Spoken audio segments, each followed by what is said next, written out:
Thank you so much for being here. I should note that in addition to being a SAG Award winner, you're actually a big supporter of the foundation. You've donated to the Emergency Assistance Fund, and it's so appreciated to the point where you have a chair named after you. Who's in the Patricia Arquette chair? Nice. Who's yeah. Where is it? Where is it? Where is Best it? seat in the house. She's like, what do I win? And under your chair, there's a rat trap. Again, thank you so much for being here. And this is an audience of your fellow SAG-AFTRA actors. Yeah. So I actually always like to start by asking, how did you get your SAG card? I got my SAG card on my first movie, which was a very dramatic production. I've heard about this. I'm surprised they were SAG, honestly. Yeah. It's such an exciting thing when you get your SAG card. And, you have that Taft-Hartley, your first one, I guess. Mm-hmm. And then you get that one. And it's such a big deal. And, I felt really lucky because my family had been multi-generational actors. And I was like, I think as long as they've had, a guild, my family's probably been in it. Yeah. The first film, I think it was called Pretty Smart. Is that? It was called Pretty Smart. Correct. And you've talked about this before, but it wasn't the best atmosphere, even though I thought it sounded amazing because you shot it in Greece. How wonderful. Yeah, it was in a way because I was like, I think I turned 18 there. And I remember getting so drunk on ouzo that I went into my hotel room and I was like, I'm going to throw up. And I ran out the balcony. I'm tearing my shirt off because it was so hot. I ran out to throw up and all these cars were honking and I was puking off the balcony and I couldn't get my cowboy boots off of my jeans. So there were fun things That's about the fun it. part. And, but I think really insane things happened on that shoot. It was after Chernobyl and I was a vegetarian. Oh, sure. And so I didn't know the rules of how movies worked. So we ended up shooting through every lunch and they'd bring in food. And so I was like, I'm a vegetarian, but there wasn't really a lot of vegetables because of where we were because of Chernobyl. So they just would bring me a Coke and potatoes. And then I opened it and there was meat, but it had fur on it. Oh. I was like, oh my God. And if you weren't a vegetarian already, that sealed it. And also we had to all do our own wardrobe. So they would get really mad. I'd be like, I didn't understand, what do you mean scene 12 has to be the same as scene 14? And I didn't. So they were like, where's your continuity notes? I was like, I don't know. I didn't learn this in acting school. No one told me. I mean, well, this is your first movie. I mean, did you think maybe I don't want to do this? Yeah, actually, I did. Really? Really crazy things happen on that movie. Nothing like what I'm telling you. Nothing. There should have been a movie behind the movie, but I came back and told my sister some of the stuff because I literally said, I thought I wanted to be an actor, but I don't think it's really for me. She's like, why do you say that? And I told her some of the crazier things that happened. She was like, honey, that's not how movies are. That was just a weird one-off. Yeah. Forget it. Just put it behind you. Yeah. Thank God. Thank God for me. Yeah. Lucky. You mentioned, you come from a long line. I think you're a fourth generation actor. Was it something you always knew you wanted to do, or was it kind of the opposite? You thought you'd rebel and not go into the family business? Yeah. When we were little, my dad was doing different industrial films and little parts in movies or TV. And he was in story theater with Paul Sills and doing improv. So we were all playing these improv games too, and these story theater games. So when I grew up, I thought I'd like to be an actor because I wanted to express what it was to be a human in different circumstances. But I was also really shy. And I thought, well, I'll either be an actor or I'll be a midwife. Well, it was a period of time. Didn't you want to be a nun?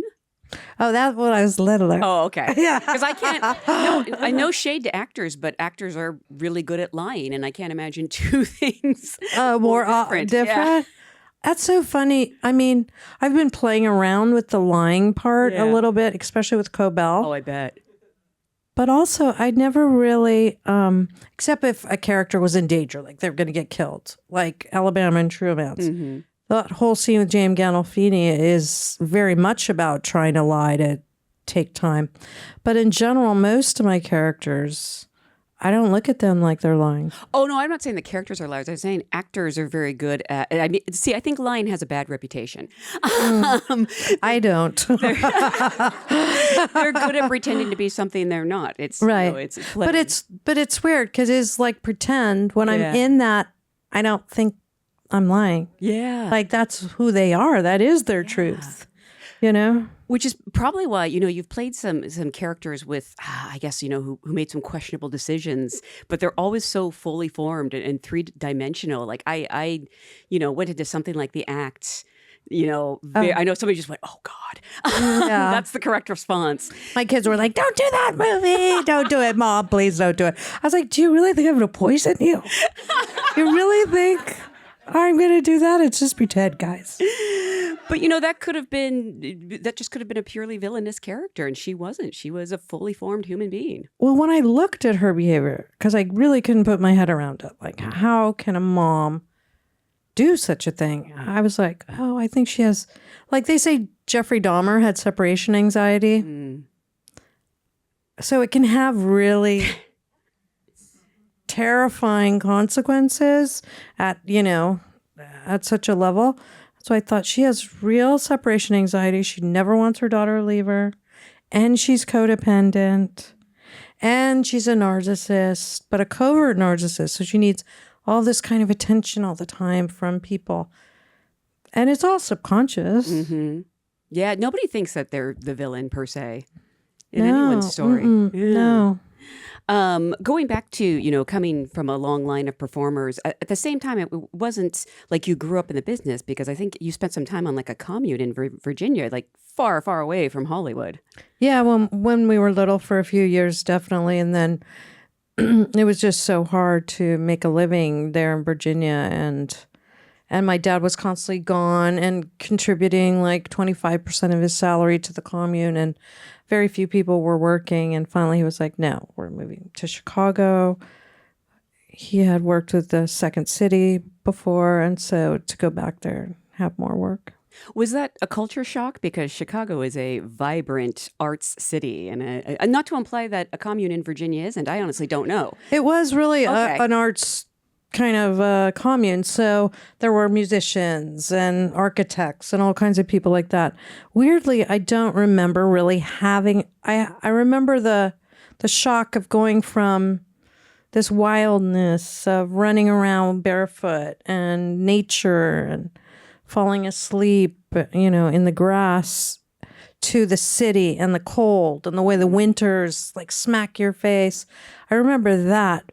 But I still was in this bubble of the same kind of community and the same friends and my siblings. I didn't really have that kind of culture shock till I moved to LA. Really?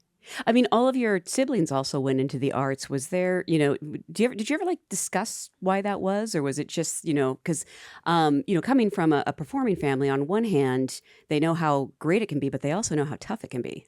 Yeah, definitely. My parents were not the biggest fans of any of us going into it.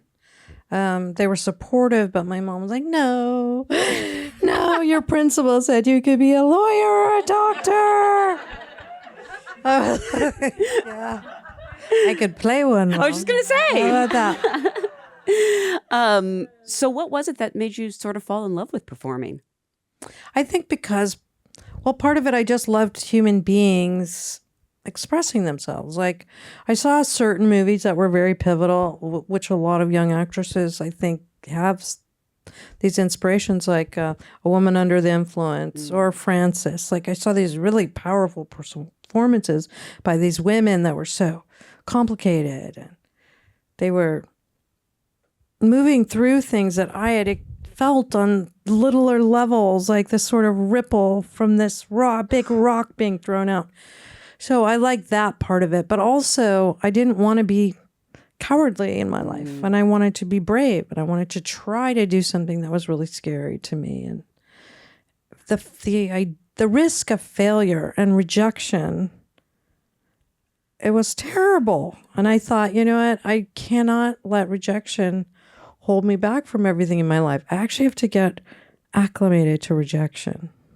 Wow, that's so helpful when it comes to auditioning because you're going to get more no's than yeses. Yeah, my dad was pretty great in saying, you know, listen, you do your work beforehand and you go there and you put it all there and then you got to leave it in the room because it's out of your hands. And you know you're going to audition for at least 20 things before you ever book anything. Was that true of you or did you book pretty quickly? I think it was around 20. Okay. Mm-hmm. And I got some horrendous feedback. Really? Like some of the worst feedback a human could ever get. Like, what the hell were you thinking sending her in here? What was she doing? Really? Yeah, I remember this one audition. They sent it to me and I was like, okay.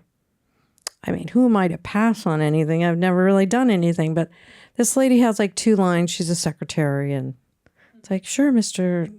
George. And, you know, here's your paperwork, Mr. George. So when I went in, I was just like using my papers and I was like staring off into space and like just making her really trippy, like, sure, Mr. George. And then I was like, oh, here's your papers, Mr. George. Like, I just made her like a really weird lady. So they thought I was a weird lady. Yeah, so they were like, don't you ever send her back here again. They tell you to make bold choices. Yeah, and I remember also, what was that movie? Johnny Depp was in it, and Mary Stuart Masterson. Oh, Benny and June? Benny and June. I auditioned for that. And so, you know, I was playing a little out there girl in that audition. So we're talking and whatever. And then when it's time to go, I just wrap my feet around the chair. Like, until I decided it was time to go. I just thought, you know, she sees the world a little different. What was the feedback on that one? I think they were a little like, okay, bye-bye. I'm done. But there must have been people who responded. I mean, I'm sure there's scenarios where you did something like that and it paid off. Well, I remember when I auditioned for the Indian Runner, we didn't get the script, I don't think, but we got this scene that Sean actually wrote that was never supposed to be in the movie, but it was the scene where my character, Dorothy, meets Frank, Viggo Mortensen's character, and my character is a stripper, but I just played her like she just started and she didn't really know what she was really doing, and she was super innocent and more like a baby duck or something, you know, like not... Because when you think of a stripper, it's like, let me pile on the sexual chemistry and let me really use that. This girl's using her sexual power, where I wanted her to really just not have any connection to that in a weird way. Mm-hmm. So when I auditioned, he's like, whoa, this is really interesting. You're making really interesting choices. He was like, no one came in with that take at all. Everybody was sexing it up. And... he's like, you know, then he had me watch other actors audition for other parts. This is Sean Penn, by the way. Who directed Sean this. Penn, who was the director. And I was like, okay. And he's like, what do you think of this man? This man came in and did this scene. And I was like, well, he was great. That guy was really great. He's like, yes, he's a very good actor, super solid. And the performance he gave you right there, when you're all set up, he's going to give you that same performance, and you could put it in your movie, and you can take it to the bank. But it will never be magical. Mm. Like sometimes you got to know when something jagged happens, when something weird goes over that way, when there's an extra space, and then a speed up, or whatever it is, like when it's not all... obvious, you know? Yeah. And I mean, you know, advice from Sean Penn, like I'm going to listen to that. Well, also I felt like it helped me because I always felt weird anyway. I always felt like my mind was just making these kind of slightly different choices. So if I could find guys like Sean or other great artists who could recognize, yeah, it's rough around the edges. Yes, that's not exactly what it's going to be on the day. Then maybe I could work. Mm-hmm. It's so interesting. How did you actually first get representation and start auditioning? Oh my God. Well, I thought you were going to take a drink. I should do that too.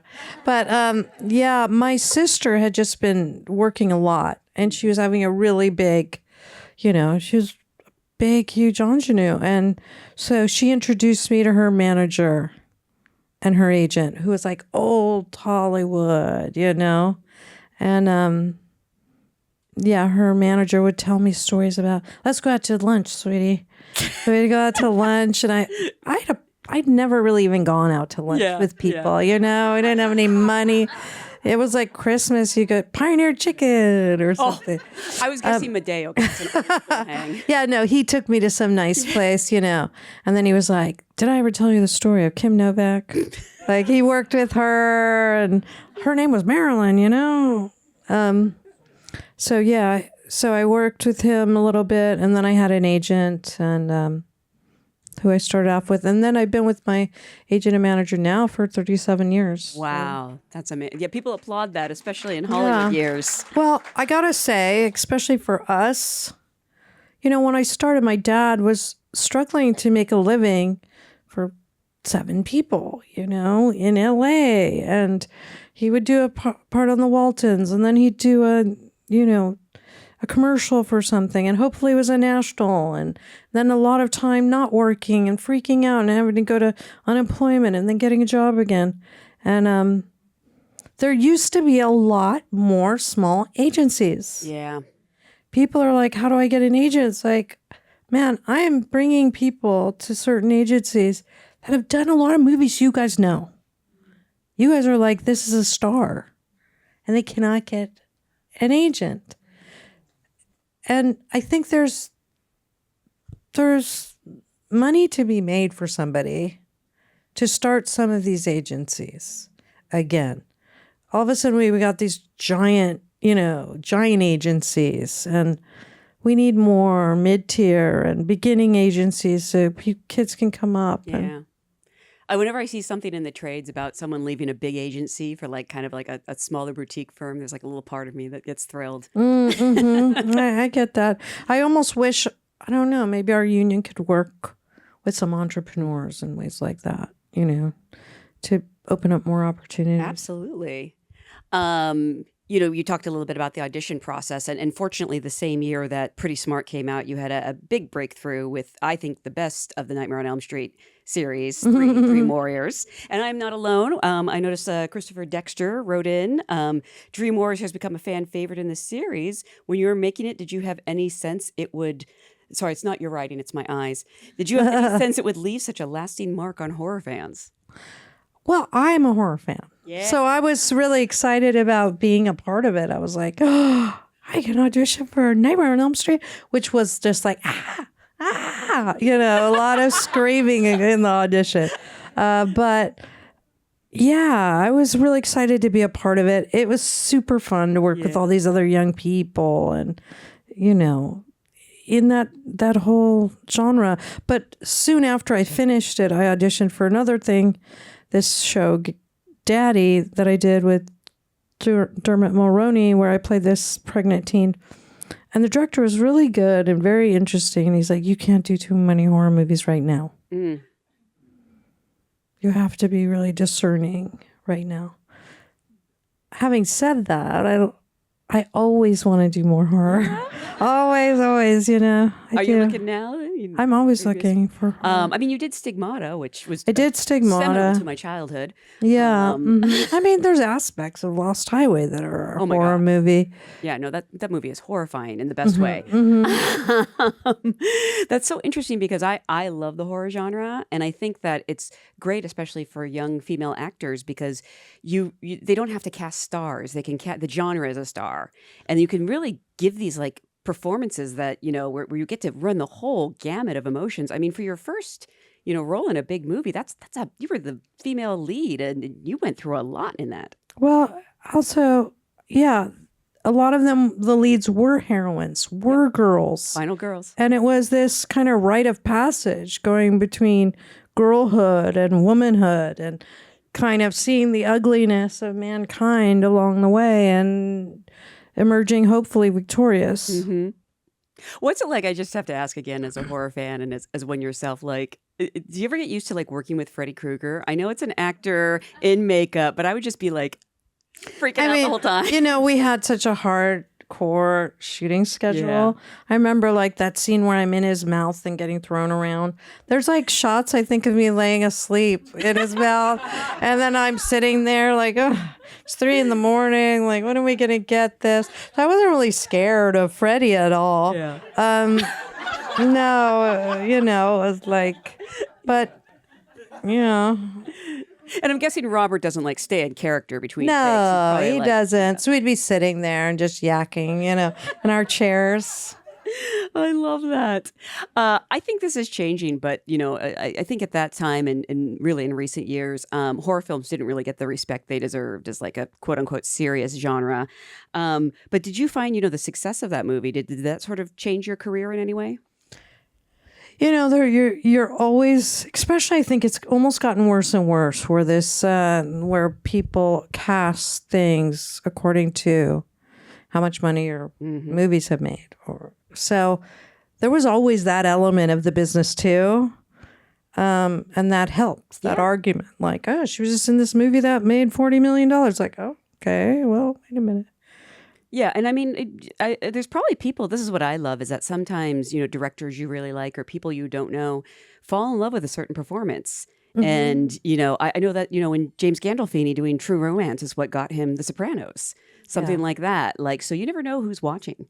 No, you never do. And yeah, you just do the best that you can on everything and you got to let it go. And you, after that, you sort of followed it with a lot of independent movies, including The Indian Runner, which is just incredible. Was that sort of the material you were drawn to, or how were you sort of choosing your roles? Yeah, I was always drawn to kind of more artistic material, people that were taking chances and auteurs and people that had a real distinct vision or material where there was something terrifying to play. You know, not a horror movie, but terrifying within my own self to be able to try to meet that part of myself that I wasn't comfortable with that kind of person that I don't like that kind of person. Because I can be very judgmental. I'm sure we're not surprised that I can be very judgmental. But, you know, sometimes when I'm acting, there's a real challenge to play that person that in real life I would judge. I think it will make me a better person too. Oh, really? To judge them or not judge them? To play them. Yeah. To understand them, to go a little deeper, to, you know. I always think that like the more evil someone is on screen, the nicer the person is you have to cast. I see that a lot with like, just for some reason, John Lithgow comes to mind. That guy was playing so many villains in my childhood. And like, you'll never meet a sweeter human being. No. I know 1993 was actually a big year from you because you did, you know, an adaptation of an Edith Wharton novel with Ethan Frome. And then also the Quentin Tarantino script, True Romance. And like, I know Quentin Tarantino wasn't the Quentin Tarantino at the time, but he has Reservoir Dogs, and people were very excited about that. He was actually like the cool, like, what? Yeah. You're working on a Quentin Tarantino movie? Yeah, but he's not directing it. But yes. But I love Tony Scott so much. So much. He helped me so much to become a better actor. One of my, actually, I think, weird to say, one of the most underrated directors of all time. He's done so many amazing movies. Yeah, and he was such a force to work with and such, like, so much energy. And he loved making movies. And he was such the captain of the ship. And he every idea I'd have, he'd be like, that's a great idea, Bama. Bama's got an idea, guys. Let's do this. There was only one time the whole shoot that he was like, I don't know. And I was like, no problem, don't worry. And we shot it, and he goes, you were right. Let's do Bama's thing. And then Christian would be like, I have an idea. And he'd be like, no, Christian. He'd be like, why do you do all her ideas? He's like, she has good ideas. So, but after that, because before that, I'd have ideas, and some directors would be like, no. So after that, I got like, no, I think I actually do have good ideas. Yeah. What was the one that he, came around on? Did it end up in the final film? Oh, I don't even remember. That's a good question. Because I had really let it go and I wasn't upset or anything like that. I'm not uptight. It's all about what are we making. Yeah. I'm not, there's very few ideas, although I have had those encounters in movies where it's like, no, this is really the wrong way to go. Like, I really disagree with you on this one, very seriously. But only a few of those. Yeah. And do you have to fight for that, or will you, sort of do as the director says, or? I've had a few, we're going to nose on this one because I remember they cut this scene of this one movie that I was doing, and I was like, this is why I did this movie. Like, you cut this scene out of why I even did this movie. And I totally disagree with you. And what was weird was I was playing this character and this woman was sick and she was a painter. And her husband comes and she's painted all of her canvases black in the hotel. And they're like, yeah, we don't really need that scene. And I go, what are you talking about? This is the one moment she's breaking through and expressing her anger about dying young, and her frustration and everything, all of life that she's going to leave behind and everything. And then the writer was like, well, I used to be a painter. And one day I painted all my things black. And I go, that's why you don't want to do it. Because it's the truth. Yep. It's the truth. And then you got married and you never painted again. So this pivotal moment of your life, you're trying to excise. It's too close to the truth. It's too honest. And we didn't end up shooting it. I didn't have the power to do that, but at least I had the power to have that conversation. Yeah. How do you feel when you call them out like that? Because I'd be like, that's like a light bulb moment for me. Well, it was a she, but they were just dug down, into their kind of thing. But even the other day, I really like looping, doing sound work. Really? Yeah, it was one of my first jobs. Actually, my dad did a lot of loop groups to help make a living. And so, I do this in Uncle Buck. I'm not in the movie, but I do the aerobicist's voice, and 1, 2, kick, and 3. So it was fun doing that kind of work, and I like that. And sometimes you can really improve a performance. But just last week, I had to go into loop something. And it was the first time I was ever I can't loop this scene. Now I'm crying and snot and the voice that I'm using, and I'm just never going to be able to get there. Usually I feel pretty confident about what I could do, but that particular performance, I feel guys, no, I don't want to weaken that. So how did you get there? Or did they just say, we'll keep it as is? Thank God. Thank God they were there, and they're like, you know what, we can work around this, and it's not terrible sound, you know. I don't know if people actually realize this, but when True Romance came out, because it's become such a beloved movie since then, it was not a hit. Yeah, it was a big bomb. Yeah. It was a critical hit, I believe, but box office wise, people didn't really respond to it. Well, it was one of those weird things. There's just so many things, right? I mean, I don't want to make it seem insurmountable because just to get an agent, just to get an audition, just to get a part, just to get all these things. But here this movie gets made. Okay, Christian Slater's a huge actor. Gary Oldman, huge actor. Christopher Walken. Yeah, we've got Dennis Hopper. We got it all, okay? And Tony Scott, made some of the biggest box office movies ever. But Brad Pitt, he's not an extra. He's but by the time we shoot it, the head of the studio has left. Oh. Right?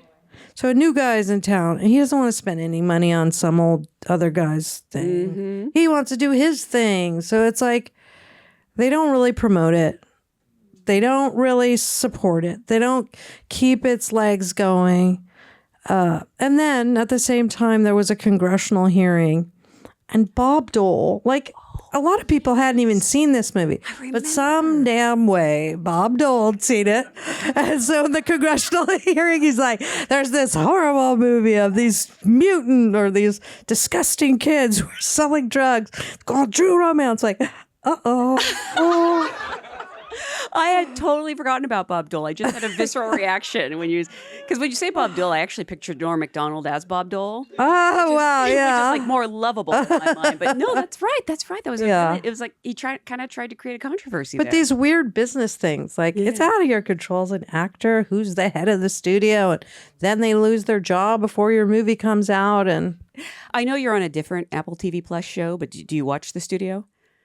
I haven't seen it. Oh, no. okay. Because this sounds like it could. Oh, really? You will be on it eventually. I have to catch up on it. Literally everyone is on it. Oh, okay. They could do a whole episode about this. We actually do have quite a few questions. There's one from Sebastian Feldman.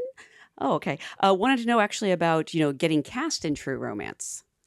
Yeah. So I think originally Tony wanted Drew Barrymore. Oh. But I don't think she was available or something, or I don't know. Actually, my question, if maybe you were so bold, was the trope of being a young starlet, which at the time you were, and the role is highly sexualized at that. How did you circumvent the trope of the young starlet getting sexualized in the future? Because you didn't quite take that route, and you could have been easily typecast in those types of roles, and yet you didn't. So how did you surmount that? That's not what this just says. Okay. Actually, it probably does. And I so can't it's read. not about the audition process so much as how did I subvert being this sexualized kind of girl, young starlet. Well, I think part of it was I wasn't raised in a house where beauty and sexuality was like considered it wasn't something that you were supposed to like go out and earn respect in the world through that particularly. Like my brother and I were joking one day and my dad came in and my brother was like, "Shut up. You think you're so funny. Shut up, Patricia, shut up." And my dad's, "Come outside." And he's like, "Listen, your sister doesn't know it, but she's going to be a beautiful woman. And the world's going to treat her a certain way. And part of it's going to be, you don't be funny. You be beautiful. And I don't ever want her to hear that in that house. I don't ever want her to be like minimized to just that part of herself." So I think that was already on the periphery. But also, even though I didn't consider myself beautiful or, what I was looking at on TV, Charlie's Angels, blah, blah, blah. I was very scared of being attractive. I was scared of getting raped. I was scared of getting chased. I was scared of getting attacked. I was scared of hurting guys' feelings. I was scared of, I was like always the little sister type, like I would go out with you, but I have a boyfriend. You are very nice, but it was all subconscious, but I was living in a prey mindset. Yeah. So I wasn't going after this. First of all, I didn't feel sexy or beautiful. I didn't have a body type that was normal, like what people were looking for. I had a more 1950s body type, but it wasn't popular at that time. It was actually a lot of black men that made me feel when True Romance came out that I was beautiful. Really? Yeah, they were like, "Your body is beautiful." There was literally critics that were talking about how I was too heavy. Oh. And I didn't agree with that either. I knew I wasn't like the norm, but I also knew I was healthy. Mm-hmm. It was like, what are you talking about? Why can't we have little different body types? So I really did appreciate that I got to feel like, right, I'm not crazy, right? Women can be okay in their body. So I had a whole weird relationship already with beauty.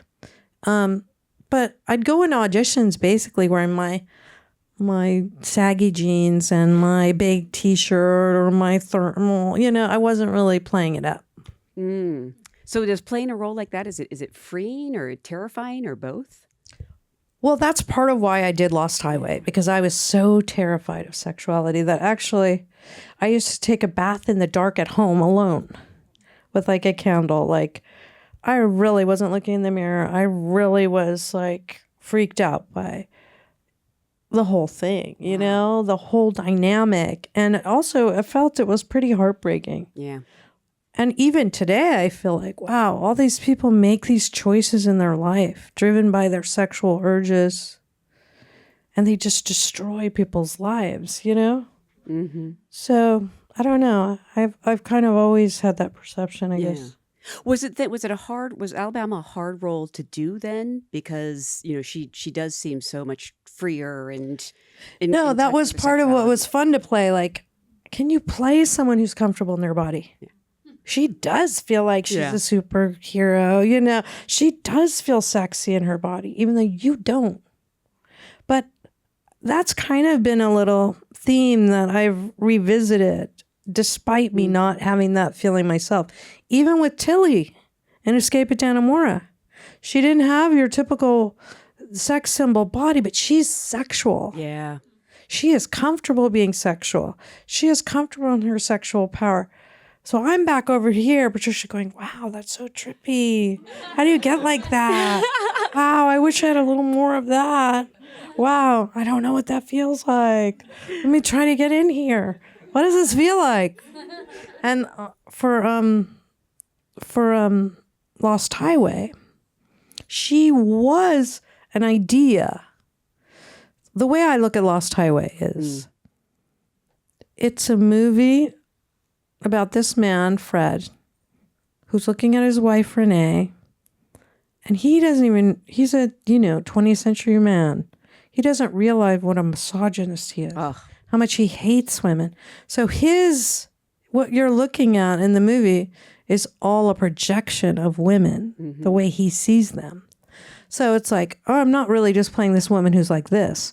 I'm playing a misogynist projection of the sexuality of a woman and how dangerous they are. And fuck you for being beautiful. Fuck you for making me want you. And fuck you. Like, I'm playing the monster in your mind, dude. And they're both, I don't know if you think of it as two separate characters, but it's like the story will always be the same for him. Because all women are evil. There's a moment, it's so weird because that movie is so trippy, but like where he comes home and he checks the hood of the car. Yeah, to see if exactly. she's been, Yeah. like, driving it, and I just, Yeah, it's like so controlling and thinks she's a liar no matter what. Yeah. But also, even from the beginning, I was like, oh, I'm going to kind of like a little bit take inspiration from Jezebel for this one. And, Yeah. why am I spacing on her name? Another biblical. Oh, Salome? Salome and Jezebel, yeah. So I looked at them both as that, these kind of archetypes through the male gaze of these like monstrous sexual women. That movie, by the way, I was just talking earlier about certain films that I love that just didn't age well, but you can still love them. That movie aged beautifully. Yeah. Like, it's more relevant now than ever, I think. Well, David is such a genius. Yeah. I mean, he was one of a kind, and it was so cool working with him. And, as specific as he was about things, and he really was, he also really liked to see accidents and mistakes, and what do they look like. And he was also open to the crew bringing him ideas and inspiration. It's funny to see different directors and the way that they approach things, and who's totally uptight, it's got to be like this, and who through time have kind of like opened up their process to more of a collaboration. What do you like from a director? And because you've worked with like literally every amazing director, from Martin Scorsese. You worked with Diane Keaton twice, which isn't. I can't even imagine. I think. Do you like being directed by fellow actors? Yeah, it's really, well, not always. Sometimes they're really not great. Yeah, it depends. It really depends, who has that love of directing? Yeah. Who really wants to do it? And who's done their homework? And who's ready to bring out the best performance? And who's a good communicator? And who's nice to the crew? There's so many things that go into it. But all these John Borman or David O. Russell or all these Tim Burton, I mean, I got an opportunity to work with all these incredible directors. And honestly, they're all different. Yeah. But I have that kind of paternal relationship or that sisterly, little sister relationship when I was younger with them. So they'd take me kind of under their wing and say, hey, you see that light over there? The first kind of light was made like this, and this one like that. You notice this and you notice that? I feel like that was your David Lynch imitation a little bit. Am I It right? wasn't, but I mean, I couldn't do this Sounded Irish. a little Midwest. Yeah, I don't know. I turned him back to that old manager. Well, Was there a moment where because True Romance is now, regarded so highly, was there a moment where you sort of realized things had shifted and it had become, part of the pop culture zeitgeist, essentially? I remember seeing a lot of costumes. it was my first experience with heartbreak of like, what? This is a really good movie. What? Why aren't people going to see this? Why is this? This is such a good movie. So it was my first, that's another thing that's out of your hands. Yeah. Kind of experience. But I sort of felt like when it started filtering out into the world and people would say like, me and my wife got married to that song and that's our favorite movie and we fell in love and that was the first movie he showed me on VHS and whatever. It's like, I was like, yeah, I was right. Now Again, like an Aries. Now, for anyone who doesn't know what a VHS is, before DVDs and Blu-rays, it's so interesting because that movie also, it's so interesting. It's such a litmus test how people respond to it. There's a very famous scene where, she tells Christian Slater, what you did was so romantic. And I love seeing how people respond that where certain people are like, oh, she's lying because she's scared. And other people are like, oh, it's the most beautiful romantic gesture of all time. It's funny because that was one of the scenes I really had a hard time with. Really? Yeah, when I read the script. And so I went to my acting teacher and we worked on that scene. And he's like, she's lying. I mean, what are you going to do when someone walks in like, hey, I just murdered someone? Your ex-boyfriend like, what do you mean you murdered him? Like, you're with a murderer. You don't know who this person is. How are you going to, keep them on your side? How are you going to make them feel warm and, put down their armor with you? So that was his suggestion because I was like, what is it? Wow, it's really intense, Yeah. Is that how you played it, or did you talk it over with Tony? Or That's how I played it. Yeah. Okay, that's what I thought, but but I think she was really in love with him. Yes, Don't get me wrong, but in that moment, I think she was scared of him. I am well known for misinterpreting the intention of scenes, so I feel very vindicated. It's interesting because I remember, correct me if I'm wrong, but you've never worked with Quentin Tarantino since that film. No. And he was, just remember him going on and on about how amazing you were in that movie. I'm surprised that your paths never crossed I again. know. Well, I guess there's never been the right fit. Yeah. We had approached him a couple times, like, why don't you bring them back? Oh, yeah. Yeah. Even though, he wrote a whole different ending. His original ending for True Romance, which Tony changed.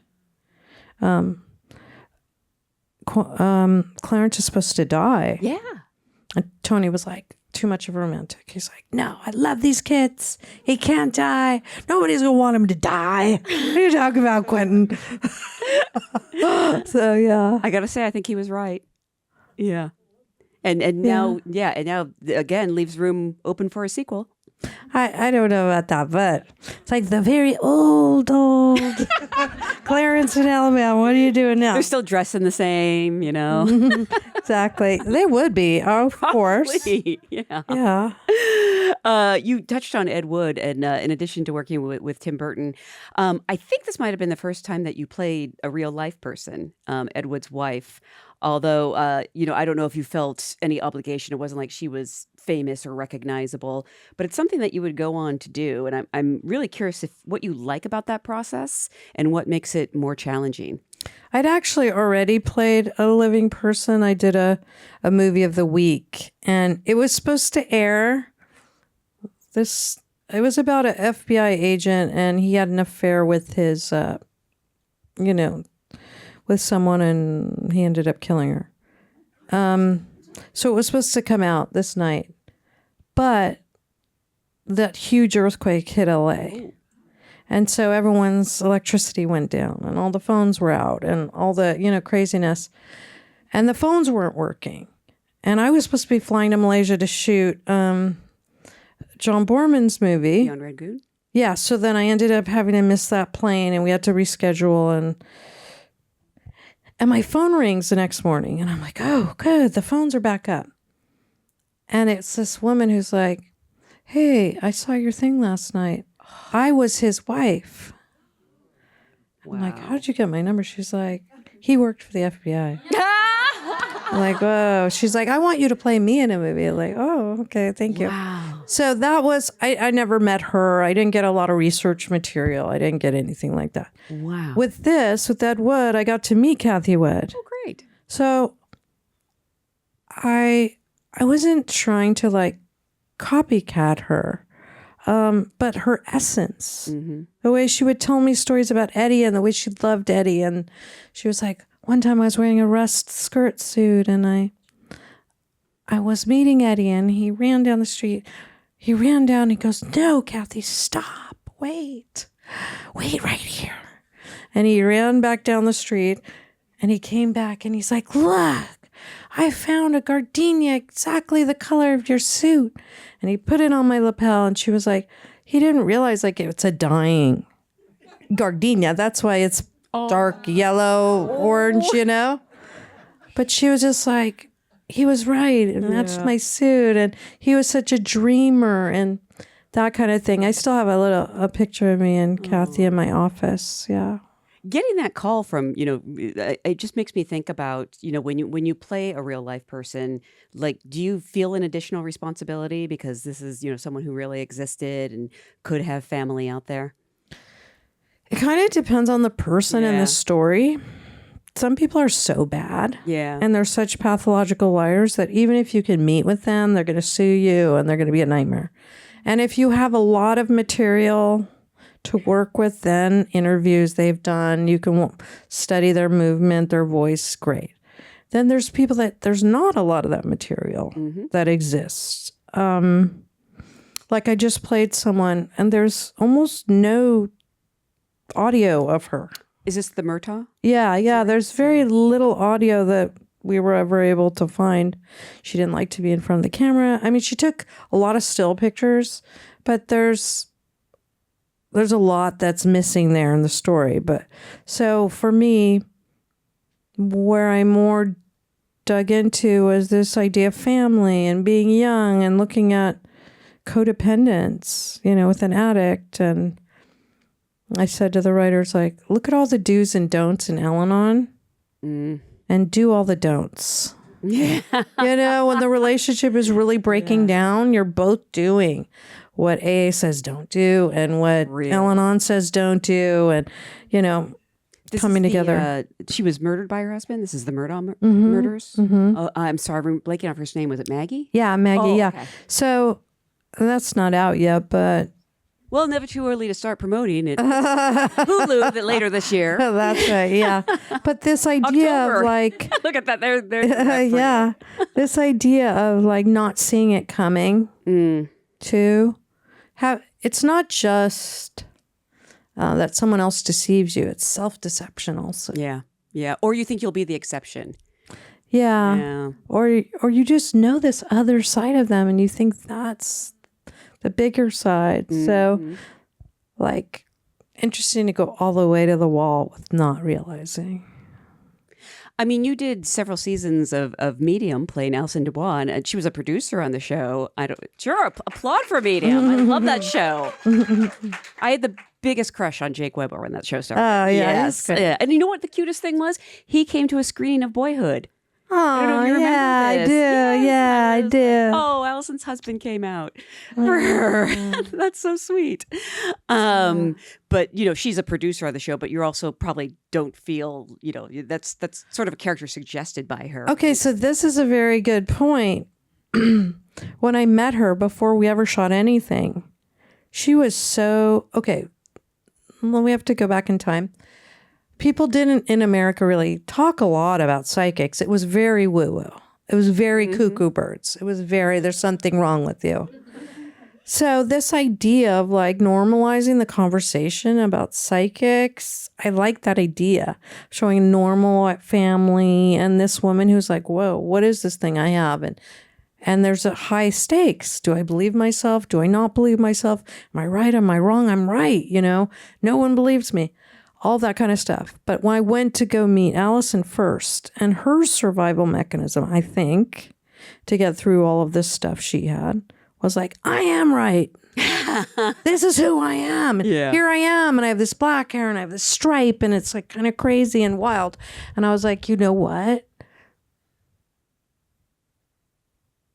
People aren't going to believe that, even if it's real. Like, we have to slide in through the normal door, like, and not be, and I understand, like, you're aggressive because you've had to, like, fight for, people denying you or saying you're going to go to hell or all this stuff. But I need my character to be kind of more self-reflective and bring the audience through that process. Yeah. That's so fascinating because I remember how, I don't want to say upset, but when the real Allison went on The Real Housewives, people were like, she's nothing like the character on TV. I know. So I said to her when I met her, I go, I got to tell you, I'm not going to play you anything like you. Okay. And I just need you to know that, because people would already be like, all right, lady. Yeah. You're. By the way, Allison, when she went on The Real Housewives, she was right. She called you. I remember. I'll never forget that because she predicted this couple would split up, and everybody was like, "No, that's not going to happen." And you're reading the wrong person. Then, like, it was 10 years later. Wow. That they split up, and my first thought was Alison Dubois, man. She nailed it. Yeah. Yeah. Did you ever ask her for a reading or? Oh yeah. Really? Yeah.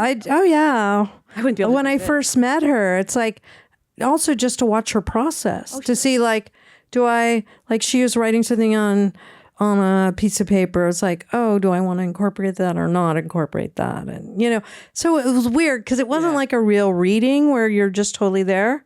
Because I'm analyzing her also out here going like, do I want to play that or not play that? Or, yeah. Do you have to be a believer to play a role like that? I believe in everything, so it's not hard for me, but. Well, I've just had too many things to believe in, so that's I how I can't feel. really not believe, but I don't believe everyone has that. No. And I don't believe everyone's right all the time. And I don't believe it's that easy to get away from your ego or your own heart or what you want. So I think it's pretty complicated. Yeah. Something I loved about that show actually was she would be wrong. Or she would misinterpret things. She wouldn't know how to interpret them. And yeah, but she would never really be wrong. And I would always say but everyone still, even though she'd keep being right, they'd be like, are you sure? Yeah. What? So I was like, to Glenn, I was like, you've got to make her one whole episode wrong.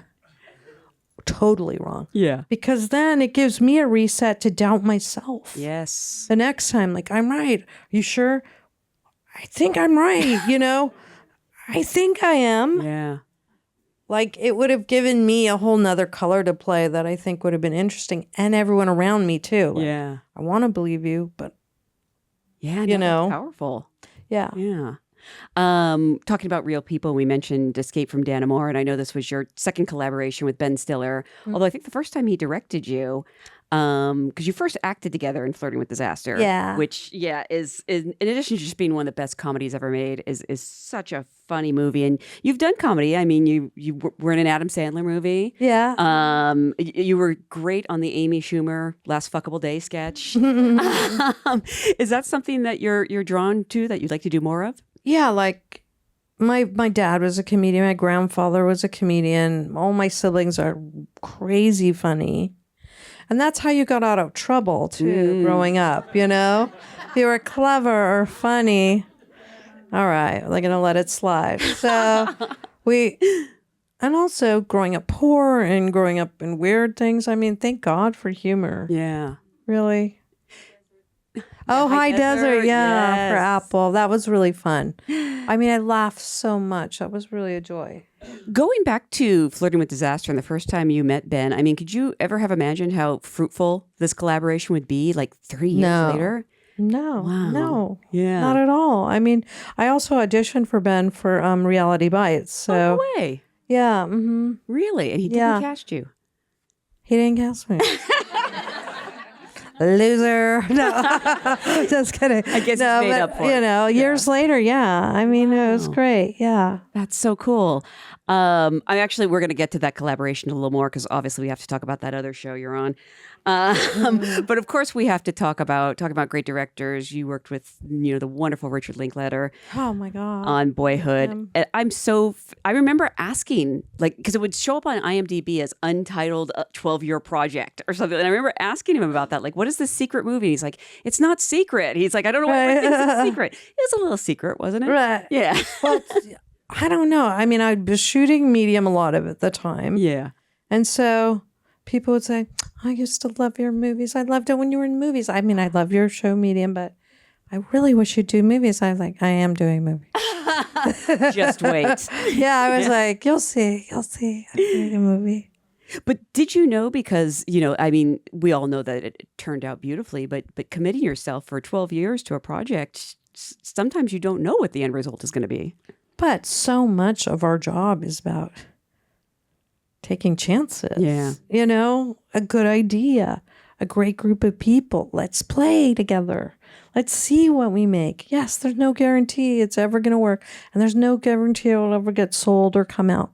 But let's play together and make something, So I never regretted it. I never imagined what would come from that. Yeah. But just to be able to be a part of that experiment, I was really grateful to be. Also to know you have a job year after year. Yeah. That's got to be nice as an actor. Yeah. I mean, it was like, it wasn't, we all got paid scale, it wasn't like a, big money thing. But what was crazy about it was the people who started on the first year as the PA, by the 12th year, they were like the first AD on something. Wow. And they came back as the PA every year. It's amazing. Yeah. They'd be like, yeah, I haven't PA'd in 9 years, but you know what?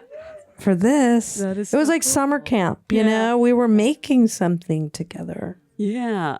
It's so fascinating how it turned out. And I'm wondering, it's surreal for an audience to watch it. What about for you who, probably forgot you even shot some of these scenes? And I don't think you saw it until the movie was done. So you're seeing things, and you're watching yourself and probably thinking about where you were in your own life when you shot that. Oh, it was so weird. Yeah, it was such a trip. I mean, Rick had said, like, you might want to watch this alone. I was like, okay, what do you say? He was like, no, it's just kind of a lot. But I was like, yeah, but I want to wait. I want to see it with the audience. I want to see it with sound finished and everything and the curtains opening and the whole thing. So I saw it first when it premiered at Sundance. Really? And it just like, whoa, what's going on? Oh my God, life goes so fast. And it was crazy. And the response, I am actually glad I did it like that, because the response was like, people were like stunned and quiet. Some boy would start crying and he'd be like, this is my life. So I'm like 18-year-old. And then like a 50-year-old would be like, this is my life. And I mean, I never, even right now, I get goosebumps. I never experienced something like that. And I think it premiered at the Eccles, which is like a 1,200 seat theater. Yeah, it was huge theater. Oh my God. At midnight? It was a midnight premiere? Yeah, it was at midnight. It was packed. Wow. Yeah. That's amazing. And you talk about the response, because I was thinking about how it's such a specific movie, but sometimes these very specific stories are so universal. And like people really related to that movie passionately. Now, I'd say of all my movies, like Nightmare on Elm Street definitely has a strong audience. True Romance, that's the movie people go, look at my tattoo. Like, look, we have these angels. We got married to that. This is our falling in love song. They'll dress up like that for Halloween.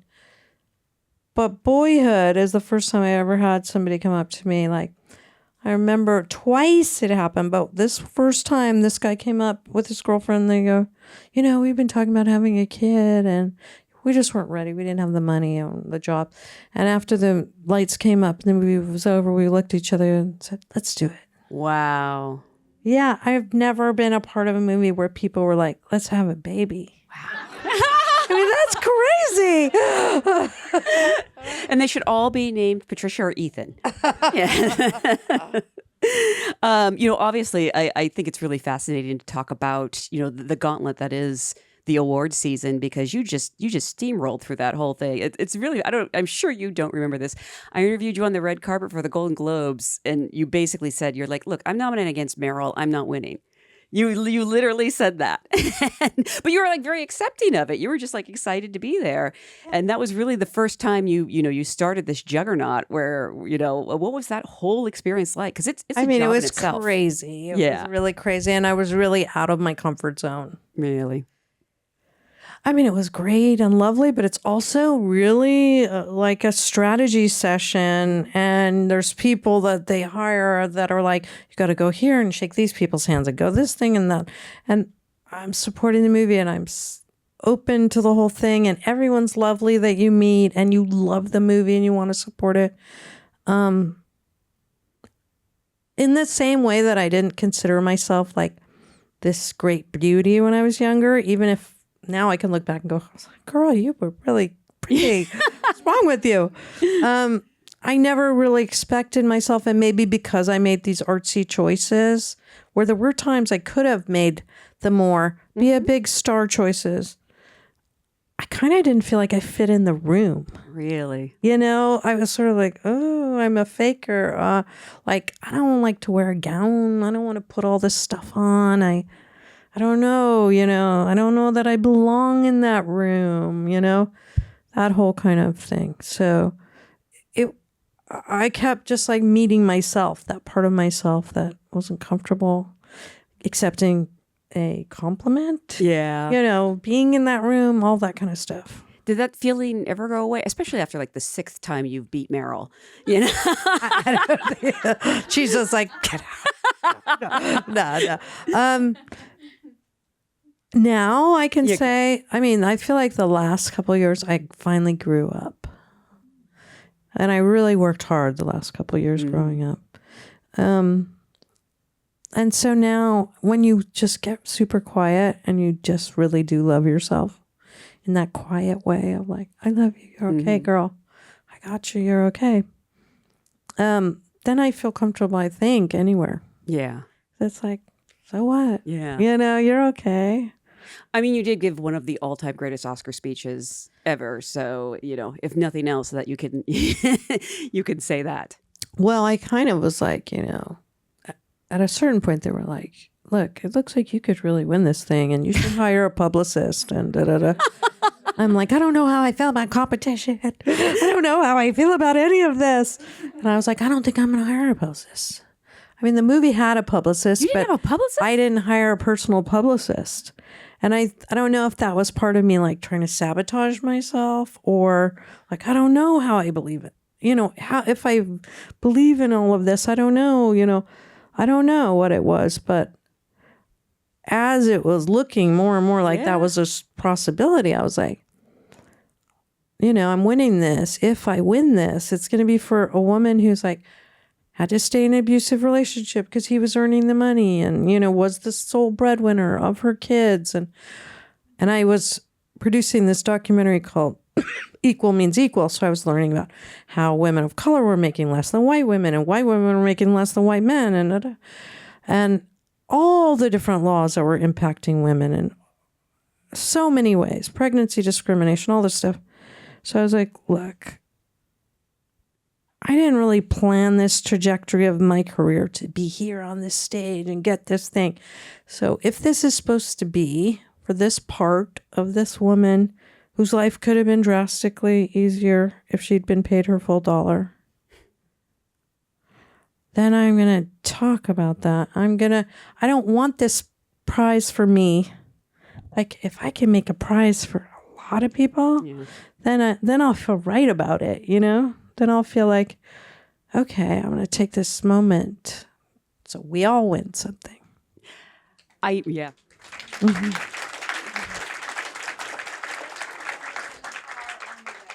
What's that? I wrote it right in makeup, like right before I got in the car. Yeah. I just realized, speaking of Meryl, that the infamous gif of Meryl doing this, that's your speech. Yeah. That's so cool. She'd been working on passing the Equal Rights Amendment for so many years. That's right. And we still haven't. Well, Biden said to put it in. And then here we are in this nebulous world. Yeah. You actually mentioned roles that you didn't take. We had a question from is it Michael McCausland? Okay, it's cool spelling. Wants to know if there's a role that you didn't book that you wish you had, or something you turned down. Well, there's definitely a lot of auditions that I blew, like that people were like, Jimmy, was it Jimmy McGuire? No, Jerry Maguire. Jerry Maguire. Yeah, they were like referring to it as my part. Ooh. And I went and met Tom Cruise and I read, no, I didn't get it. Wait, was it like the breakdown Patricia Arquette type? No. Oh, you actually talked about it. Yeah. But the movie was about a young mom. Yeah. So, I mean, we went and had the meeting, but it just didn't happen, you know. They'd met other people. Renee was the right person for it. So,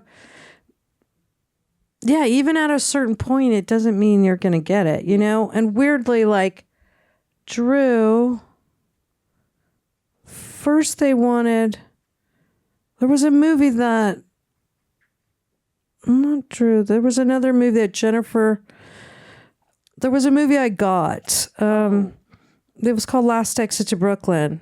And that was like the first big, real, incredible part, like a star-making part. And they were offering it to me. And I realized I was pregnant. I just found out I was pregnant. And so they were like, well, come to New York and talk to us. And I was like, you know, she gets gang raped. Mm-hmm. And this is such an amazing part. And I'm so grateful for you thinking of me. And they were like, just go. We think you'll be okay. We don't think you'll be showing. It's your first pregnancy. You know, we'll shoot you first, blah, blah, blah. And I was like, I don't know. They're like, well, why don't you take a walk around the block and think about it? And so I went to walk around the block and I saw this mom struggling to put her kid in a stroller. And I just thought, fuck, this is the only chance I'm going to get like this. This is my big break. A great part. Like, I don't have to be the pretty girl or the girlfriend or the thing. Like, this is a real acting thing. And I was thinking about, you know, everything that character goes through. And I came back and I was like, I'm sorry, I have to pass. But I really thought, it like really felt like an arrow in my heart. And I feel like I'll never, you know, get another chance like that. Yeah. Is it okay to say that Jennifer Jason Leigh was really good in that part? She was amazing. Yeah. It all worked out great. But there was another movie. It might have been True Romance. That maybe they wanted Drew or Jennifer and they ended up casting me. So it's weird how things kind of like, whoa, okay. Yeah. Well, you didn't do that. You did that. And you didn't do that. And you did that. So things do seem to happen for a reason, even if it doesn't seem like it at the time. But the weird thing is, and the fucked up thing about right now is, you know, you're making your Zoom thing. You're doing your, like, we used to all audition together. Yeah. You go in the room and see. Yeah. They'd be like, I read for The Doors with Brad Pitt. Really? No, Brad. Val Kilmer, the role Val Kilmer played? No, I know, but didn't I read with Brad? He might have auditioned for it. Or did I read with, I can't even remember anymore. But, and then somebody just told me recently that I was going to get cast in that. And I didn't not because of the audition.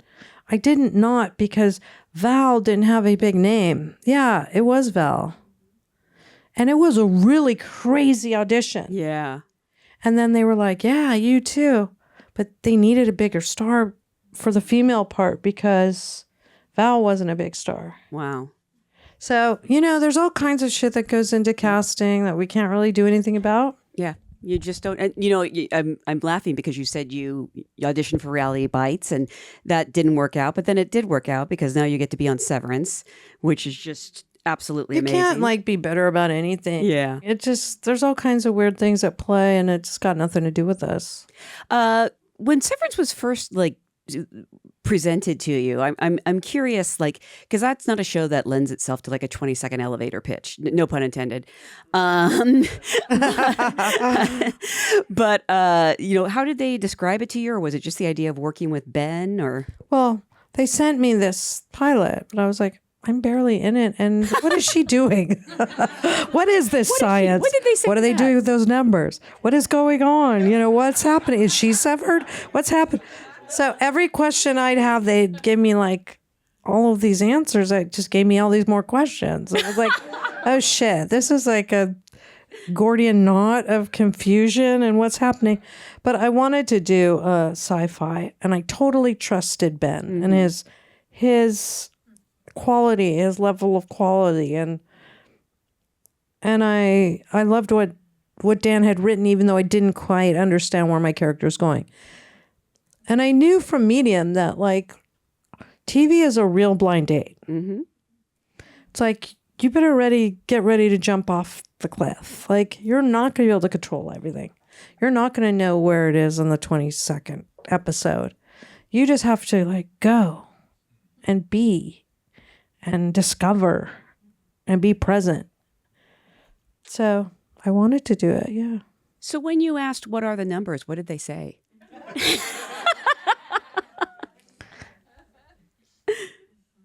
They kind of, they didn't lead me totally astray. Okay. I just didn't put it together.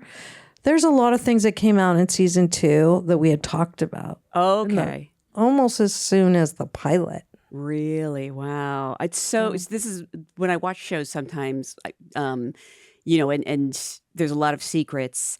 I don't mind as long as I believe that the creators know where they're going or that they have a plan. I really resent when I think they're just making it up as it goes along. I can't believe how many things like paid off in season 2. Yeah. A lot of things came together. Well, it's like, I know some things that you guys don't know. Go on. Well, did you ask? Because, we don't know. We got to learn a lot about Harmony in season 2. Yeah. Was that a surprise to you? No, I'd known a lot. They'd been talking about her growing up the whole time. And they'd been talking about her mom and her aunt and where she went to school and the ether and all of that. And they'd been talking about, her working on the Severance chip.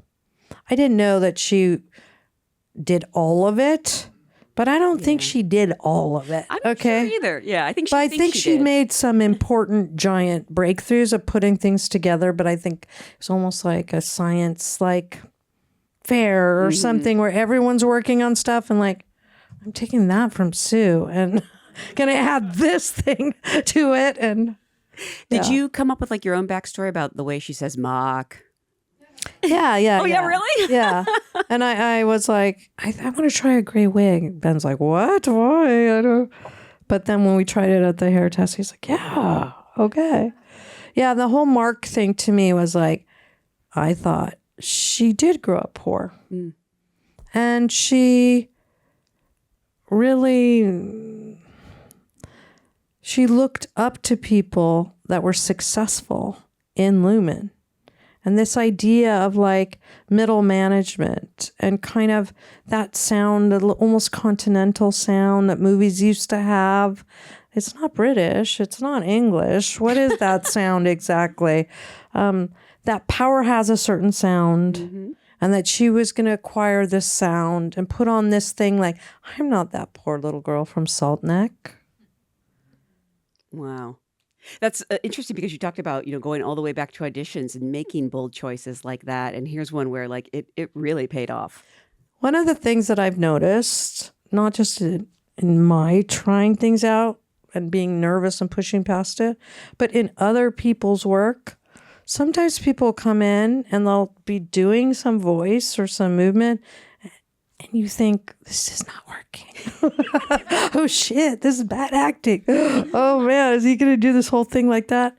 And then about 5 days in or some important scene comes and you go, oh shit, they just drilled it down to the earth. And that just made all those choices work all of a sudden. So it's so scary. Those first 5 days you're making those choices and everyone on set's looking at you like, well, is that how you're going to say it? Yeah, that's how I'm going to say it. There's been shows or movies where like halfway through I'm like, I can't tell if this is brilliant or horrible. Yeah. That's the scary like knife edge you walk on when you take those kind of choices, and then you're also hoping they're going to edit it the best they can. Yeah. So much of it is out of your control. Actually, you sort of just answered this, but It's a question from Michael. Is there any inspiration for the mannerisms and personality of Harmony? You kind of talked about that, but also, how many times did you throw the mug at Adam Scott? Not enough. It was just a few. Yeah, I think also looking back at pictures of talking with Sarah Edwards, the wardrobe designer, like I was like, early Keir stuff is this kind of pristine, almost Little House on the Prairie, very clean. So we were talking about the nightgowns that she would wear and these long things. And also the first season we were doing a lot of neck coverings, kind of, like that kind of modesty thing. And also looking at pictures of old stewardesses and stuff like that when I was like, this was the uniform. This was the uniform of upper management. And this is the uniform, the colors you can wear, if you're this level.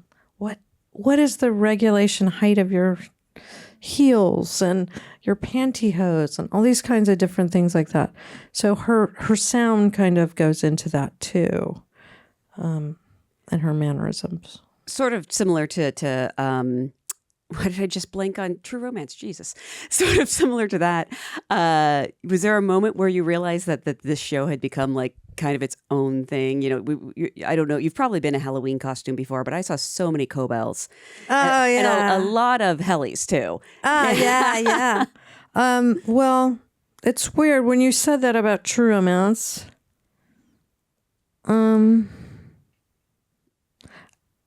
Early when you started, you said, about lies and liars and being a liar. Honestly, there was a lot of Alabama that was lies. Yeah. Imagination, not like a lie, but like, I don't really want to think about my house in, growing up in a mobile home. So like that hairdo, I was like, Tony, I want to do my hair like this. And he's like, what are those sausage rolls? What does that mean? I'm like, well, she used to sit in her mobile home and watch Charlie's Angels. Mm. She didn't know how to really do that feathered hair. But this is how her version of the feathered hair. And like she made her own superhero and she's like stepping into that, like she's as weird as Clarence is. And they're really fit together in this kind of weird way. But she has incorporated lies not to be malicious, but to survive. Mm-hmm.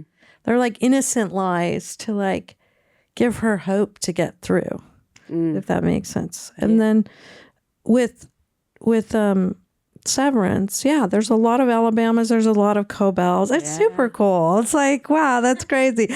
Every time I see somebody in a costume from Severance or from True Romance, it's like so cute. I can't stand it.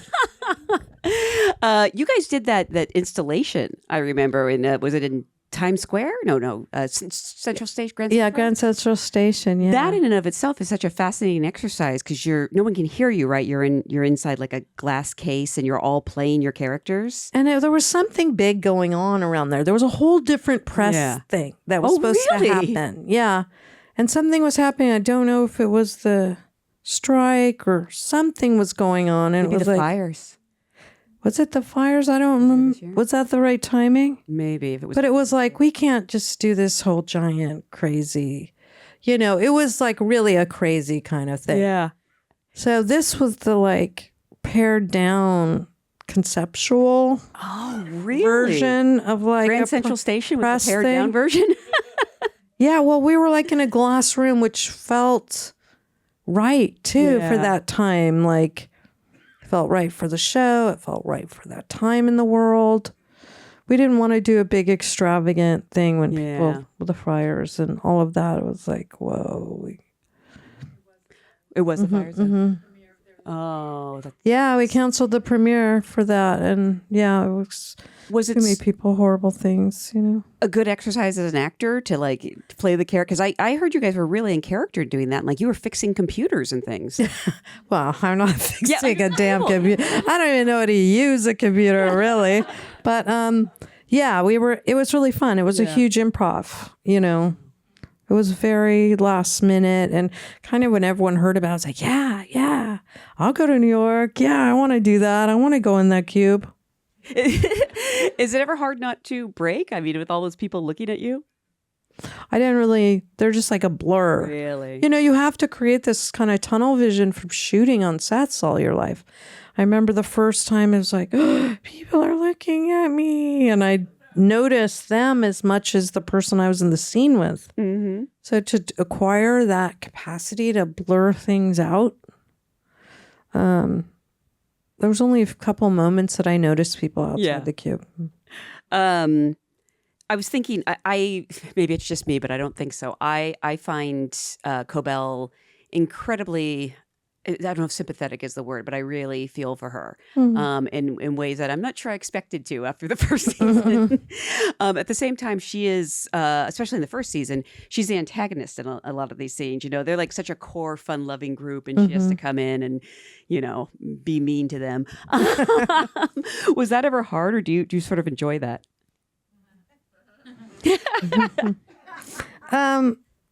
Yeah, it's fun to play. Yeah. You know, I've been able to be part of the group before, like in Nightmare on Elm Street 3, like we're the gang, we're the kids, we're the thing. I've been able to be part of the core hero kids, you know. This last period of my life where I've been exploring like scary women has been really fun. I would just be grateful you didn't have to go into the woods with them in that episode. Oh, that looked freaky. I was kind of really wanting to go in the woods. Yeah, I was like, have her on the retreat. You're all going to the woods. And then just also seeing their costumes that they were working on and trying. I mean, all the hair department, everybody, John, all those guys. I mean, I remember Gwendolyn was coming in. And they had all these wigs there. And I'm like, wow, what's up with all these wigs and these hairstyles? This is like a cornucopia version. This one is like all these Kier principles. So these different braids, the 9 different braids that twist together like this. I mean, every department takes the mythology and weaves the mythology into all these components. Yeah. That episode actually I have 2 favorite lines in the series. One is yours. Everyone's seen it, right? It's when you reveal what the numbers are. It's like so straightforward. It's like, they just told us. Like, yeah. 20 episodes for this, and she just came out and said it. I know. The other is when he throws the s'mores on the fire, and Zach Cherry just goes, "Why?" I know, so good. Would you, do you get the scripts sort of as they come in? And yeah, I mean, not too far ahead, but not like Medium. We were literally never getting the whole script. It was like, oh my God, here's tomorrow's work. Here's the next, tomorrow's work. Hey, I gotta know, is he the bad guy? Is he the bad guy? Just stuff like that. So we get it definitely a lot more in advance than that, but not terribly. Is it kind of nice? Because I'm sure, there were 3 years between seasons, and I'm sure people were just asking you constantly what was going on, and you could just maybe honestly say, like, you didn't know. Towards the end, they were getting hostile. I was like, well, what's happening? I don't even know if I'm going to watch it anymore. Yeah. I mean, is it coming back or is it not? I mean, God, I was like, yeah. Well, I was going to ask about season 3 and everything that happens there, but yeah, we haven't. I'm just so straightforward. I'm like, we have not started shooting. Yeah, they're still writing. But listen, take your time. Write something good. Really think it through. Get turned on. Poke the tires a bunch. It's so absolutely true, because that second season was worth waiting for. And, the first season came out, I think you might have even shot it during COVID. The first season was so weird because it was already weird. And I was already like, what is the tone? I'm confused. Is it a comedy? Is it dark? Is this a soap opera? What's going on here? So it was weird. And everyone was wearing masks and plastic things. And in between every take, Yeah. So it was some weird movement shots, like, what's happening? I don't like it. This season, when I read the scripts, there was some stuff that I was like, I don't know if you can pull this off, guys. Do you think you can pull this off? This thing is a little far out. So it was nice to see they did. Yeah. Yeah. No, I appreciate answers, but you're right. There's also more questions now. So I'm really excited. Yeah, but they didn't shy away. No. They didn't play it safe at all. That's what I so love that, because it was almost like, especially, actually, I wanted to ask about this coming into a second season when the first season has been so popular, there might be an impulse to sort of play to the audience. And they were like, these are the answers, whether you like them or not. This is the world we've created. Yeah, when I started in Medium, it was like 22 episodes. It has to start shooting at this time, end at this time. You have to finish that. Then it airs X amount of days later and blah, blah, blah. Then this whole new world, like, oh, there's 10 episodes, 8 episodes, 12 episodes. Who knows? Start any time of the year. All these kind of different things. But the old structure used to be, do your first season. In success, cut the budget, pull it in, be safer, make it for a faster period of time, blah, blah, blah. You've already won your audience. Most of them will come back. So with this, it was like, you can't really cut the budget. I mean, yeah, you're doing marching band, goats coming in. We've got it all. Like, I don't know what to tell you. Like, I'm sure, if this was the olden days, they'd be like, cut the marching band, cut the wilderness retreat, cut Salt Neck. What are you doing? It would all just be in those halls. Mm-hmm. Or they wouldn't get the world's largest waterfall. They'd get like something in between. Well, I know a Zen fountain. I know you can't tell us, and you probably don't know much about where Severance is going, but you have some other things coming up. I think did you do a film with Kenneth Branagh? Oh yeah. Oh, can you tell us about that? I just play a small part in it. Yeah, Jodie Comer is in it, and it was just exciting working with him and in England, and just kind of throwing yourself into something brand new. Like, what's the process here? What's his process like as a director, as an actor? And I'm a big fan of hers. And what is she like? I mean, I play a smaller, more supporting role, but I wanted to feel it out. It's a suspense film. Awesome. And you have the Murtaugh Murders coming to Hulu in October, I believe. Yeah, Murdoch Murders, yeah. Which is, to me, true crime. It is kind of what people are interested right now. Yeah. But they've always been interested. It's a Greek tragedy. Yeah. Like, whoa, what is it in human nature that makes us capable of these things? What do you think has been your most challenging role in your career? For whatever reason. I mean, they're all challenging, I think, in their own ways.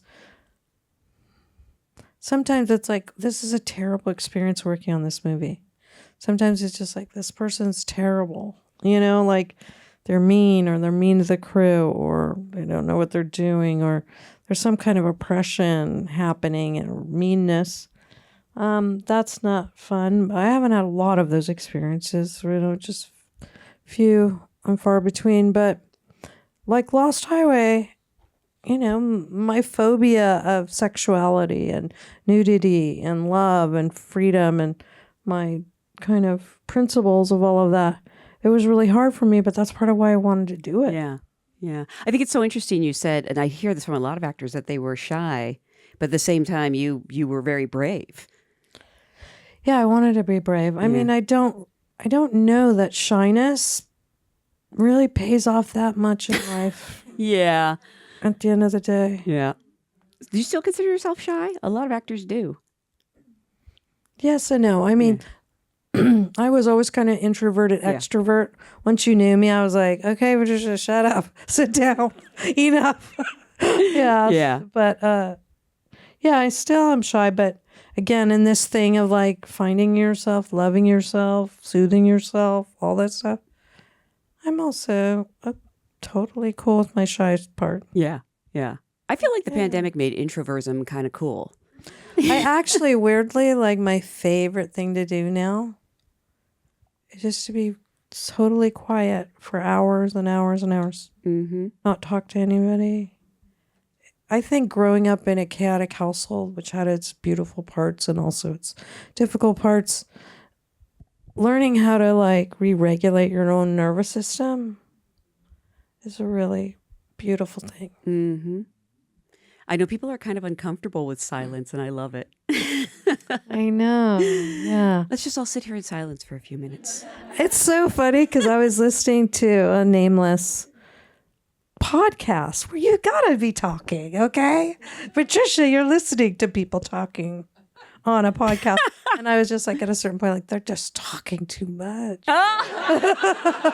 Too much talking. I love that. Well, thank you for talking to us and sharing your craft and experience. Thank you so much for being so here. Wonderful. Thank you. Thanks, you guys. Thank you.